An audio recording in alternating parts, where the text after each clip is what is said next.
Today on the pod, we have one of my most trusted advisors, Dr. Alan Gorman. Dr. Alan Gorman is an associate professor in the Department of Management, Information Systems, and Quantitative Methods in the Collat School of Business at UAB, where he teaches classes in leadership and human resource management. He is the chief science officer for Personality Pool. His research interests fall within 5 broad domains: 1, job performance; 2, leadership; 3, training and development; 4, well-being at work; and 5, individual differences in work behavior. Allen's work has been published in outlets such as the Journal of Applied Psychology, Personnel Psychology, the Journal of Vocational Behavior, and the Journal of Business and Psychology. He is on the editorial boards of the Journal of Business and Psychology, Human Performance, and the Journal of Small Business and Enterprise Development.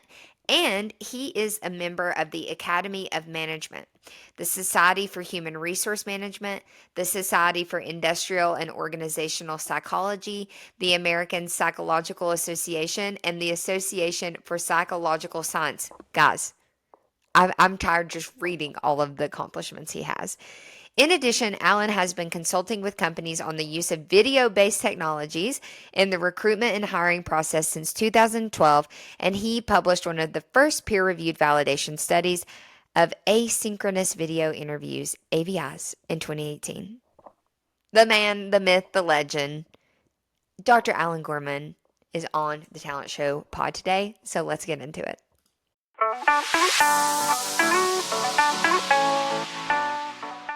Dr. Gorman, who I am never going to call by Alan because I simply can't, because I met you as Dr. Gorman in the university setting, and you will be that forever. Well, I thank can't you. get past it. Well, I appreciate that, and I tell all of my everybody I know, please just call me Alan, and there are some people who just can't do it.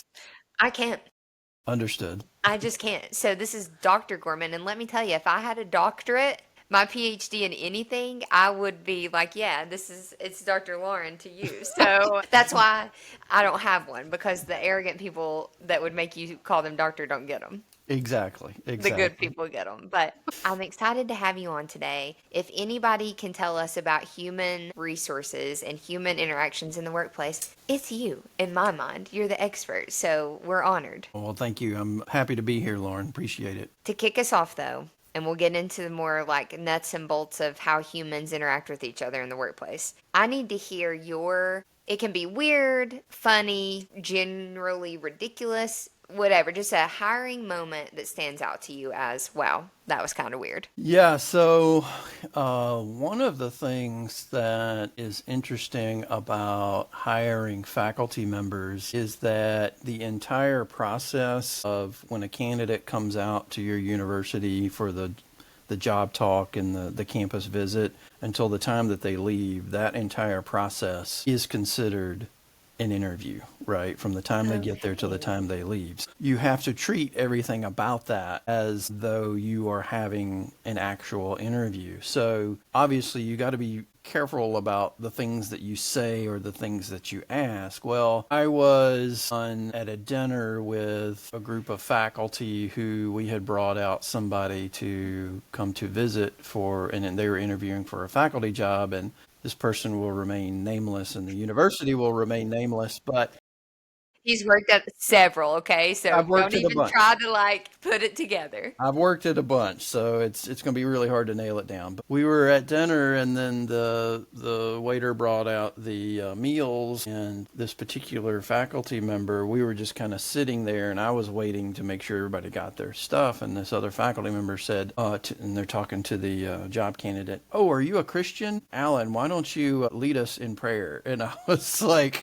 well, I was like, that's like not really need to be doing on a job, a campus visit. So anyway, after that, I always would remind if I was on a hiring committee and if we were doing dinner or lunch or something, I would say everybody who shows up, this is a job interview. You have to treat the whole thing as a job interview. So yeah, that was pretty interesting. Lead us in a prayer and a chorus, if you don't Yeah, mind, right before. exactly. And the Exactly. collegiate world is very I would say there's all types of different people that are filtering in and out of that. So I can see that being Yeah. like, guys, we're not supposed to Yeah. say that. Yeah, and I don't remember who the candidate was, but I want to say it was an international candidate. So, I mean, who knows what, the background could be. Welcome to the So, South, everybody. exactly. This is how we do it in the South. No, I love it. That's a lot of pressure though. As an interview process, like every interaction from the time you step on the campus, do you think they realize that? I think they're cognizant of it. I think the harder part is the faculty members and keeping them aware that, even when you go to lunch, even when you're going to dinner, even when you're dropping them off at the hotel, like all of those interactions are all part of the job interview. I love that. I Yeah. can just hear that now. Like that's so quintessential Southern interview process. So Yeah. Yeah. when you Yeah. and I met, we met at ETSU, and I remember being like, I'm going to make this guy work with me forever. And so far, we're on our way. We've still made it.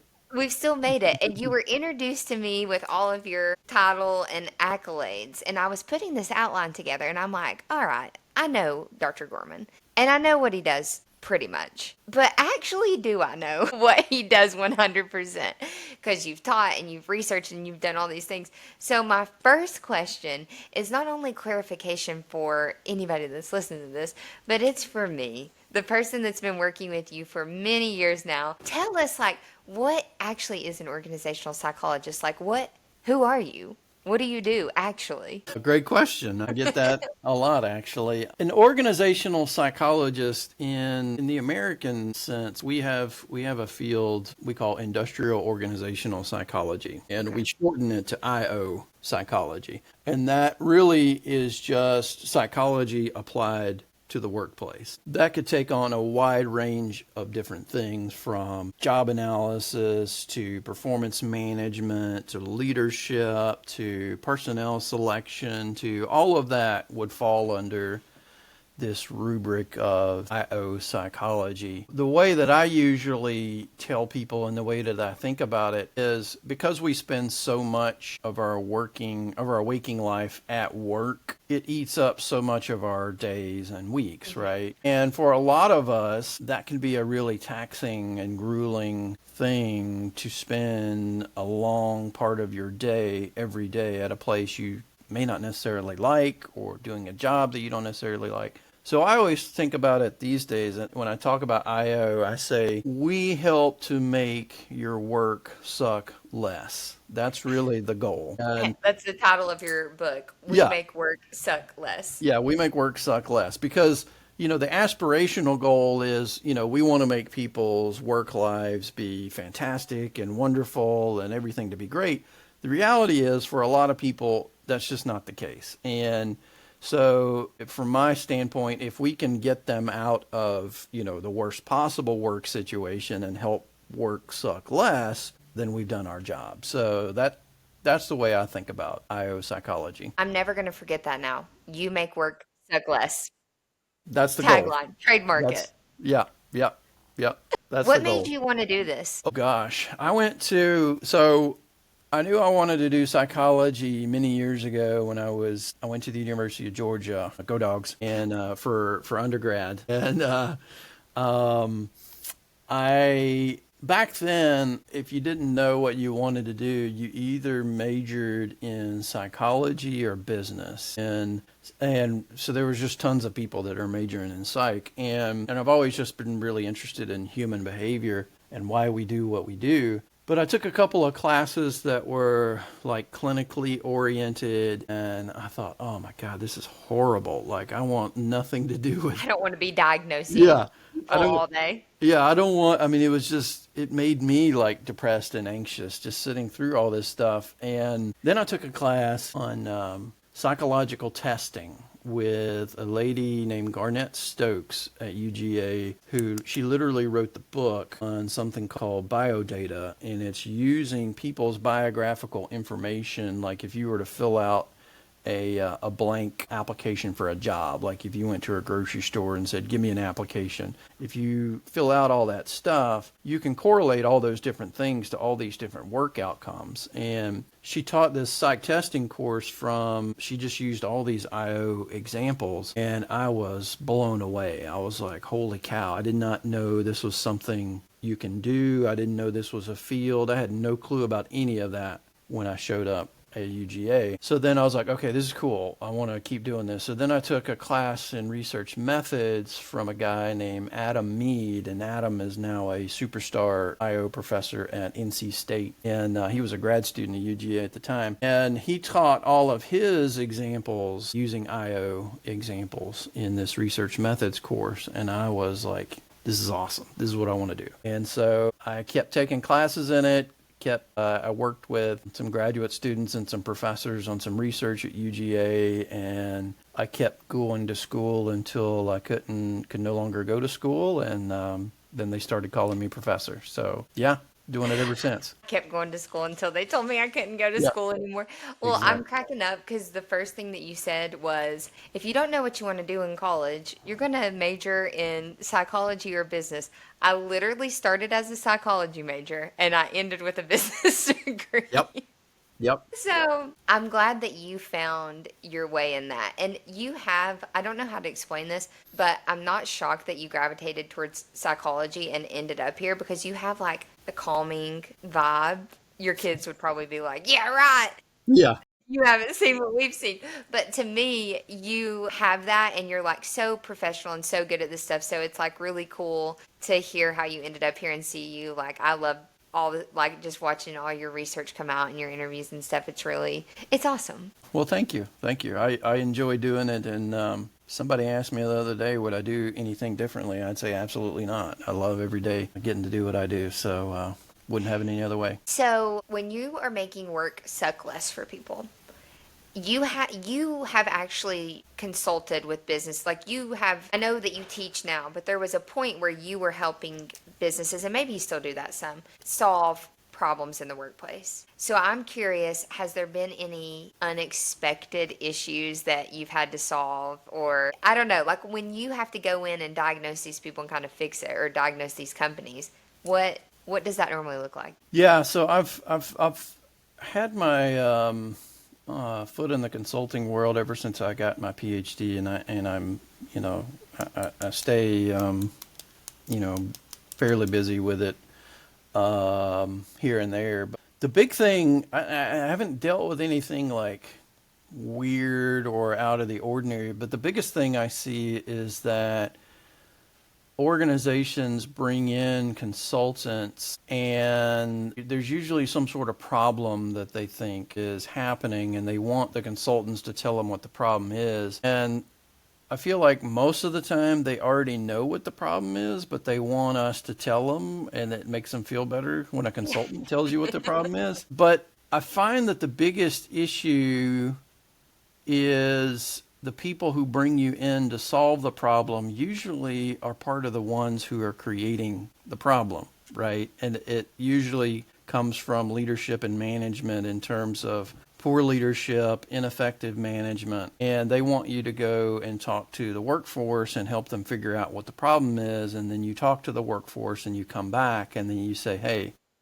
It's you. you're part of the problem, and then they don't want to hear that, right? And one of the things that I've found is that one of the big themes that I've found over the years is that a lot of what upper level management thinks is the problem, they want to have a satisfied and engaged workforce like everybody does, right? But they think that, and I think this probably comes from a lot of the business school kind of experience, the MBA experience that some of these folks get, is they think, well, if we just pay them more, they'll be happy. And so they'll say, well, I can tell you what the problem is. They're going to say that they're not paid enough. And then when you go and ask them, they say, no, the pay is fine, but, we get no respect from our boss. We're treated poorly. Nobody cares that we're here. We don't get thanked for doing a job well done. And it's usually these very simple things that organizations could be doing already, but they feel like, well, the workforce is unhappy because we're not paying them enough.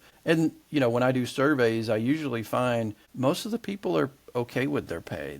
Obviously a lot of people want to make more money, but if you look at with the industry and where they're at, they're usually making within the median level, whatever that is for the particular industry. And pay is usually lower on the list in terms of their concerns as to what makes them satisfied at work. So that's usually it's a pretty interesting thing to see, is like by the time they bring you in, why are they bringing you in, and is the issue really something that they have been involved in creating in the first place by the time they bring you in. So yeah, interesting conundrum. I think the money thing, that's such interesting fact to hear you, somebody that has worked in this, has the data to back it up, to say that usually the pay is not the problem. And we're going to get into like personality aspects of what makes people tick and why it's important to know that and how much can you identify and all that good stuff. But I was talking to a friend the other day that hates her job and wants to find a new job, but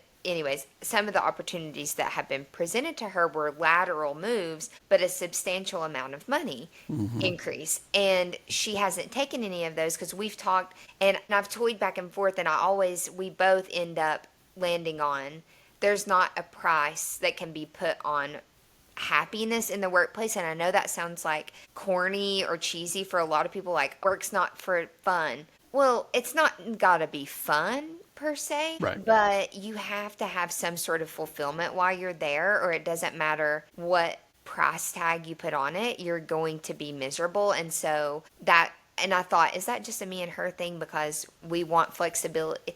Well, that's probably, I actually said you can't put a price on flexibility in 2025 because Right. jobs are just more flexible with your life. But yeah, that's so interesting that is not just certain people, but mostly overall you see that that's not the biggest indicator for not being happy at work. Yeah, and it's really not. That pay factor, management thinks it's so much more important than your typical employee does. And again, we all want to get paid, and there are some people I'm sure that are more disgruntled than others, but a lot of us just want to have a decent place to go to work and to be proud of, to have a job that is meaningful to us and makes a difference and makes a contribution, and we want to feel like we belong. And again, I don't think these things are like revolutionary things to get people to help them to understand how we can do some really simple things at work to make those things happen. It doesn't have to be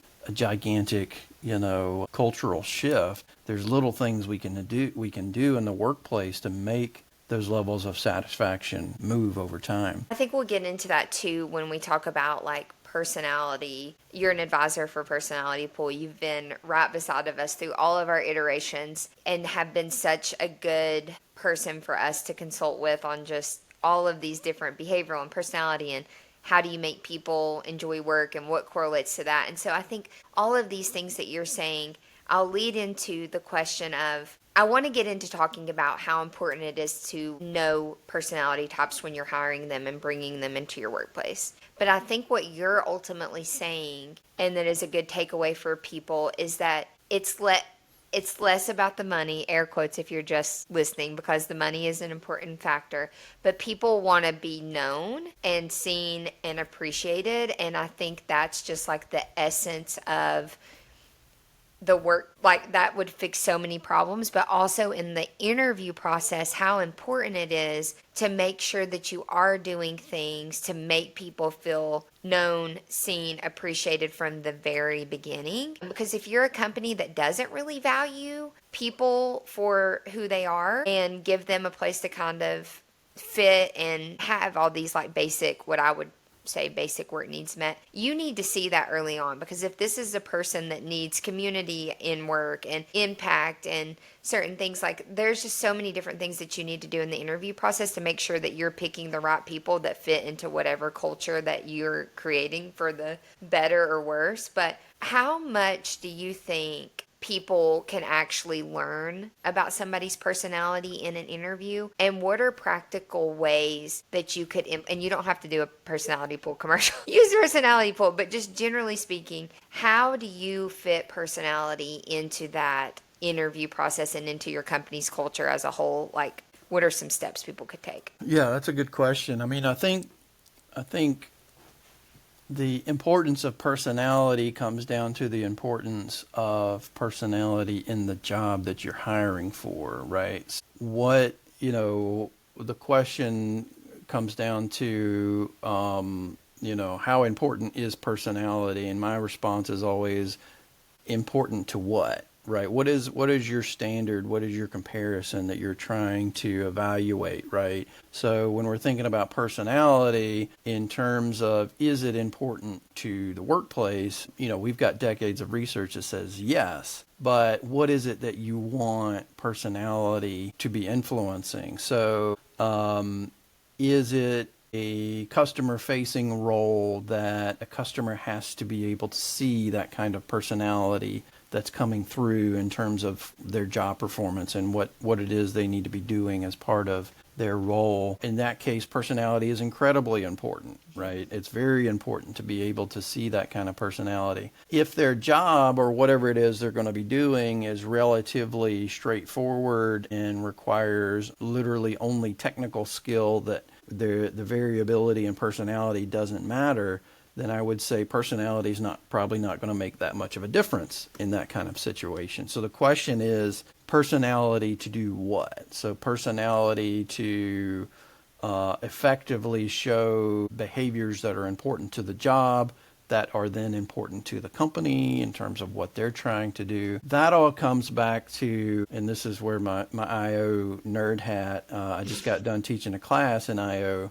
The very first chapter we cover is job analysis, right? So what are the requirements of the job? What does this position need to be doing in the job? And a big thing that you get out of the job analysis is what are the knowledge, skills, and abilities that somebody has to have in order to successfully do this job. And inevitably, that's where personality comes into the equation, right? So if my job is, a sales associate, for example, at a company, obviously interacting with customers, customer service, personality is going to play a big role in that. And so to what extent do I need to be able to show that personality to do these different roles? So I don't know if I answer your question. That's a long No, way of saying you did. it's important, but the question, as an IO, our answers are always, it depends. It depends on what it is you want to do with personality. That influences what you're going to do with that from that point forward. No, I think that makes sense and is definitely like a more technical thing that you do have to think about. What is it that you're looking for? For example, this, I've told you this a million times. Clients will come to us and say, we want to hire Chick-fil-A level employees. And we're like, okay, can you describe a Chick-fil-A level employee? And then you ask them to actually describe, like, what is it? You want somebody that will say, my pleasure? Like, what is it exactly that you're wanting from them? And so to be able to dig in and actually hear how different people describe it in a different way, but they're talking about one thing, it is really important, just like you said, like, what is the personality informing? What are they doing? How is it? So I think for this next question to kind of dig in, most of the people that we work with are frontline, customer facing, sales, not necessarily entry, but more entry, but all people jobs. Is there any personality traits that you think actually can predict success on the job for these people focused jobs that people should be looking for? Yeah, so I mean we've got decades of research that show that there are personality predictors, and some are more predictive for those types of jobs that you just mentioned. But I always go back to the most basic. If you want to know what's the most predictive personality facet out of and I'm just going to use the big five. Mm-hmm. The big five personality inventory. Out of the big five, the classic one that we found over and over again that's most predictive for most jobs is conscientiousness, right? So conscientiousness is, are you dependable? Are you achievement motivated? Do you show up on time? Are you punctual? All those things. And you can probably imagine why the conscientiousness is so predictive is because most jobs require some level of conscientiousness to successfully hold that job and to be a success in that job. So for one, starting out, conscientiousness tends to be pretty important. But then when you're talking about sales jobs, it's kind of a misnomer to say that you've got to be extroverted, because you can be introverted and do quite well at sales, for example. But what you really need is not necessarily introversion, extroversion, but it's that level of empathy, concern, care, and listening. And we typically think about it in terms of agreeableness, or Hmm. you can group that into a larger construct called warmth, right? Which is Yes. basically how sociable is this person in terms of, are they an affable, likable, are they somebody you want on your team, kind of a personality. So in terms of those sales jobs, it's a misnomer to say that you have to be extroverted, but you got to be able to carry on a conversation. You have to have some basics level of social skill. But what's actually way more important is, can you listen to what the customer is telling you, and then can you respond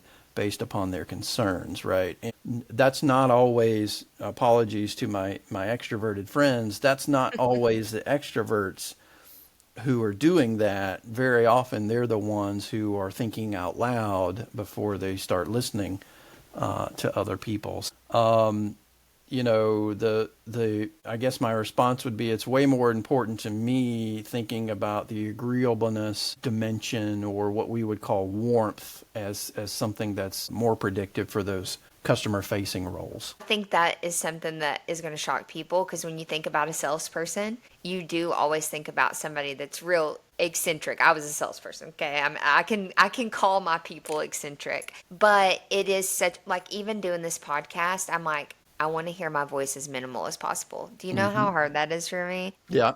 Because I actually have to consciously be like, listen, listen, think about the thing that you want to say, but you need to be listening. And so I think knowing that it's not necessarily the person that pops up in the personality pool sphere would be the person that pops up all, crazy out of the gate on the videos.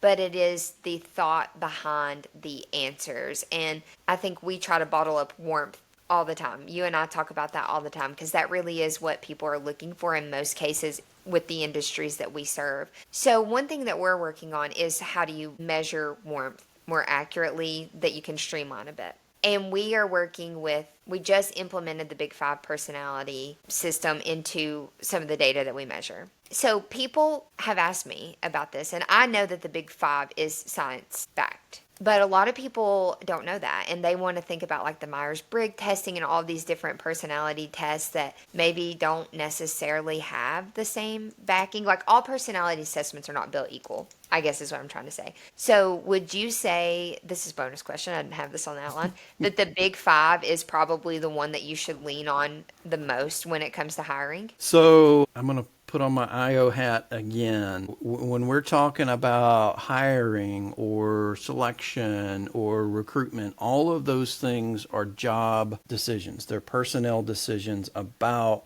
whether or not somebody's going to get a job. Those things are highly regulated by our legal framework in the US. And we have to be very, very sure that if we're selecting people based upon certain tests, and we would consider personality, if we gave you a personality measure and said fill it out, that's a test, right? That's an assessment that we're using to make a decision to predict somebody's performance on the job. Anytime you start talking about that, you have to treat that test or that assessment just like you would if I were giving you a test in school, right? And if I were giving you a test in school, I would want to know that the people who really studied for the test deserve to get an A, and the people who Mm-hmm. didn't, they should be getting lower grades. And whether or not you got that grade at time one should be predictive of some other thing at time two. So there should be a whole range of statistics that are relevant as to, is this assessment reliable in terms of, am I getting the same results every time I give it? And is it valid? Is it useful for, if I'm going to use it to predict people to do the different types of jobs, is it actually measuring this thing that I think is important? And do we see that in the job? So going back to your original question, the Big Five is science backed. We've got decades of research to show that. There's nothing inherently wrong with Myers-Briggs in terms of things like team development or Hmm. team building, or, if you tell me your sign is X, Y, and Z and mine is something different, and I can have some sort of conversation as to why those differences are important, that's fine, right? I don't, some people get pretty passionate about this. My take is, if that helps you to understand how to work with this other person, okay, cool, go do it, right? It's not hurting anybody. But as IOs, we have to be very concerned if we're going to start talking about using assessments for selection, because those do fall under the EEOC frameworks for making sure that we are doing what we legally need to be doing to in terms of legal hiring. So because of that, I want to make sure that whatever the assessment that's used is reliable, is it Hmm. valid, does it predict what it's supposed to be predicting. I think this is that kind of goes into something that you tell me all the time when I'm constantly you'll hear me say this if you listen to this podcast a few times, but I talked about this today. Literally, somebody talked about hiring for your weaknesses. I was like, that's why I have a bookkeeper, accountant, lawyer. I was like, my largest fear would be accidentally doing something wrong, and I always say being put in prison. More than likely not would be huge penalties or Yeah. fines or law. That would be more likely than prison, but I go very extreme. And Yeah. so that's what I'm always asking you about, is when the rebuttal of clients or potential clients is, how is this not, discriminatory, or how is this fair hiring practices? And this is something that, in different words, a couple other human resources professionals that I've talked to have brought up, and it's that you can use these as indicators, but you need to be looking at the holistic person and not just rely, like, you can't just give somebody a personality test and be like, they've got this one, they're right, even though there's no other predictors. And so I think just looking at the person as a whole, they can be really, really useful. But like you said, you've got to, and that's why we always say personality piece is a piece of the hiring process. Like, Right. get a feel for them, get their personality, but it still has to be a right fit for your company. We just want to give you a different way to look at this. And so I think, yeah, that was a great description of how to stay safe while using things like that. Yeah. Yeah. And you always want to err on the side of getting more data than less, right? And I talk with my students about what we're really trying to do, if you think about it, and going back to like a medical example, is you're trying to triangulate, right? You're trying to get multiple pieces of information that all point to the same general conclusion, right? Hmm. So personality is one part of that. And it could be an interview, it could be a work sample, it could be whatever else. There's a lot of different things you could use in that process, but you're trying to paint a whole picture of the applicant. And each different step in that is giving you a little bit better view of whatever that picture is. That's ultimately what we want to get at. We would never take one single piece of evidence and say, oh, well, look, this describes the entire person, the entire applicant. You always want to collect as much data as you can that will paint that picture. You're our data guy.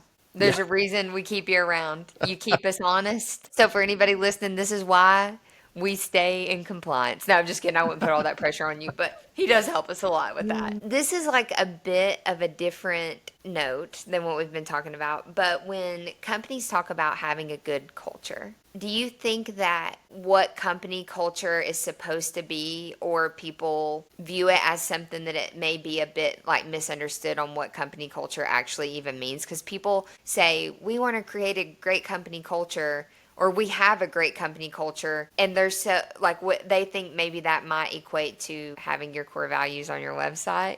But what is Yeah. it? What actually creates a good culture? What do people misunderstand, do you think, about that piece? Yeah, culture is, I mean, this is such a big issue, but it's something that everybody thinks they know what culture is when they hear it. But then when you try and nail down what exactly are we talking about with culture, then you'll get a million different definitions, right? The question is not the culture that you are now. The question is always, what's the culture you want to create, right? Because The odds are most companies probably don't have the perfect culture right now, right? They're probably trying to create some type of culture down the road. So that's why Hmm. they're hiring to begin with, is they want to hire people to match this version of reality that they want to be in the future, right? And so, culture is hiring for culture is part of it, but to me, there's some caveats that we have to talk about before we start thinking about hiring for a cultural fit. If your culture, for example, again, I'm going to use my IO hat. If your culture is 100% white, mostly male, highly dominant, highly aggressive, if that's your culture, then guess what you're going to look for in terms of fit Mm, for people that you bring in. Then next thing you know, everybody you bring in looks, acts, talks, thinks just like you, right? yeah. So there's a danger to talking about we're hiring for culture fit as to what exactly is that culture, and then is that the culture you currently have? Is that the culture you want to have? The other side, and that's from a fairness kind of perspective, but the other side of that is Laszlo Bach wrote a great book about this. He was the former chief people guy at Google. But Google was famous for years for they would have all you can eat buffet Yes, meals. all the big Yeah, the typical tech. yeah, big tech kind of cushy stuff, volleyball courts, all that, right? And he would get phone calls from people all the time said, "We want to create that culture here." Right. And so that label of culture was attached to things like foosball tables and free food and all that. Well, what Laszlo would remind people, and he did a really good job in the book of reminding people of this, he would say, okay, if you want to recreate that culture, there's a lot more to it that underlies that culture. Like, for example, at the time, Sergey and Larry, the founders, would have giant meetings with 1,000+ employees all in one room, and they would answer questions from all employees all at once. And an all hands meeting where every single person was there and everybody could ask a question and Larry and Sergey would answer it. And then they would videotape recordings of meetings of the top Mhm. managers and they would send it out to everybody in the organization. And so a big part of that culture that they were creating was high on transparency, high on trust, high on communication. Some of the things that went along with that were, the foosball, the food. I'm going to trust that you're not going to take advantage of the food, right? Embedded in all of that were those way more important factors in terms of trust and transparency and open communication. So I say that to say culture it's not just the feel good stuff that people see, it's what's the underlying components to the functioning of that organization that is important. And the more important part, it's a shared understanding of what's important, right? And if you're talking about culture, that's the key, is there has to be a shared understanding. This is who we are. Mhm. This is what we're about. This is why we do the things we do. So that's a lot, that's a lot of different ways to answer your question. But I think everybody who does an interview is trying to get at some sort of cultural fit. But you really Yes. have to ask yourself, cultural fit for what? The culture we have now, the culture that we want, and how do we build upon the culture that we already have with what we're trying to do with the people that we're interviewing right now. I think that's the perfect answer because a lot of times people will make jokes now about the free pizza and the ping pong table in the break room, but that's not culture. Those are fun little things to have around if people enjoy their jobs and the people that they work with. Right. But that's not what the culture is. It's the transparency, it's the fairness, it's the ensuring a diverse and inclusive workplace. It's all of those things that that's the hard part. The easy part is buying a ping pong table and putting Yeah. it in the break room. Exactly, exactly. And then, I've seen organizations that have that and nobody has time to actually do any of that stuff because they're too busy working and they're like, well, that's great, but that has nothing to do with what we're trying to achieve at this Right. organization. So, No, I think that's the perfect explanation for that. And now to the final, most burning question.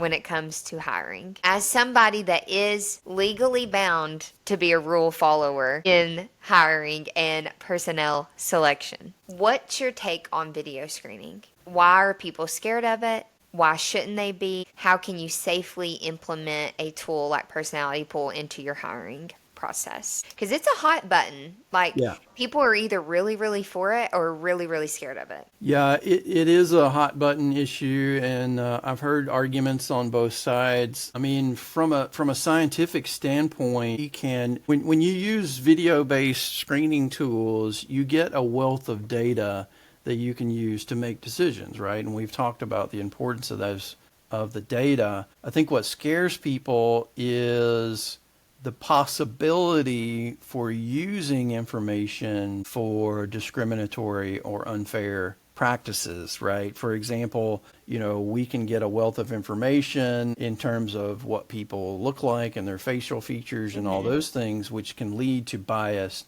results. So on the one hand, we have to be aware that the potential is there, and that's what scares people. And people are afraid of the potential for, I don't want anything personal about me getting out, and by me being on camera, I'm exposing myself, and there could be things that are being shared with others based upon all of these things. And to me, we have all of those potentials regardless of any type of assessment that we use. The potential is always there, but the trick is we have to be cognizant that the potential is there, but we're taking steps to safeguard and prevent those negative occurrences happening, while at the same time maximizing the utility of the data that we get out from the video interviews or the video resumes or video screening. I think in terms of what we traditionally have thought of in terms of typical screening, like a resume screening, that's lines on a piece of paper, right? And to your earlier question about personality, well, it's really hard for your personality to shine through on a piece of paper. And especially when organizations are using things like experience, they're using things like degrees to make all these cut point decisions, is where does your personality shine through on that kind of stuff, right? Versus having some type of screening tool like what you all are doing, is having that where you can do a lot of those things easily through this video process. But there's also, you can have that resume component where you ask every single person to go through these list of questions and detail your experiences and your backgrounds, but then you also get the personality on top of that. I think, and tell me if I'm going to go to jail for saying this. I'm just kidding. But one rebuttal that I've had for people is, in a roundabout way, you say this a lot smarter than I can articulate it, but if you are going to see this person at some point, whether it be in the video screen or they sit down in front of you for an in-person interview. So the video is not creating the bias. Right. The screener is. And I think, to what you said, creating those safeguards, because there's absolutely no way to you're not going to blindly hire somebody. Right. So it's creating all of those safeguards to know that there is a system and there is a method to how we review this, and it has nothing, we don't do any facial recognition type things, and we don't kick anybody out. We just give you the different way to look at them. But I think that's such a good thing for people to just take a second and be like, wait, I'm going to see these people regardless. Oh, yeah. So if I have the right safeguards, this is okay. Yeah, and there's going to be a face-to-face interview one way or another, typically in most jobs, and the flip side of that is we can do that a lot more efficiently through this type of technology, rather than, one of the things people totally forget is just the costs that are involved for an applicant to drive down to your organization and for a hiring manager to take 30 minutes to an hour to interview just one person. And look at all the opportunity costs that are used up as a part of that face-to-face process. Well, you're doing the same thing already, but now in this video-based platform where a hiring manager, instead of having to schedule time out, they can go back and review the video, look for key things that they're looking for. They can have respondents answer questions specific to specific things that they want to know early on in the interview process. So you've got the obviously the part about you're going to see them face to face anyway, but also the efficiency part I think is important from my perspective. You can get a lot of rich information really quickly without wasting a lot of time on either end. I agree. Of course, I agree. Because I want everybody to use this. But yeah, I wanted to end on that because I just think I trust your information regarding that so much. And so we will definitely be clipping that, okay, for the world to hear. Just know, coming to a LinkedIn post near you soon. But thank you so much for letting us interview you. I think it's so good. It's to have the balance of somebody to come in and actually answer the whys behind. We all the other interviews have been awesome, and we dreamers talk about all these hypotheticals, but just the why behind things and why it's data backed and why it matters so much is I'm excited to put this out. So I really appreciate it. Yeah, well, this is awesome, Lauren. I really appreciate you asking me to come on, and hopefully I gave halfway intelligible answers. You did. Halfway intelligible. I'm like, wow, me writing down some of the words that you use. I'm like, add to vocabulary after you look up what they mean. You're awesome. We'll have you on again. I always know where to find you, and I'm never letting you escape. Well, I'm happy to be working with you all, and yeah, looking forward to it. Sounds good. Okay.